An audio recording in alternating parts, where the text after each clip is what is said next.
Okay, I'm going to show you how to fix the issue on Shopify where your featured product image is not showing on the product detail page.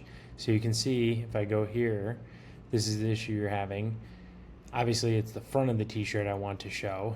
And it shows fine there on the collection listing or the product listings page.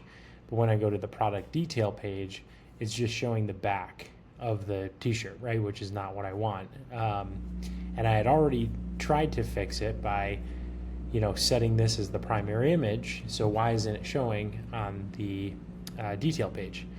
So I'm going to go down here and it's in the variants. So you can see the gray variant is taking precedent.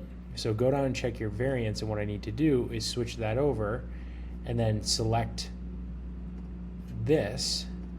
So now that variant is the front of the photo. So now you can see when I go back to this, it fixed it so it's actually the front of my product photo now.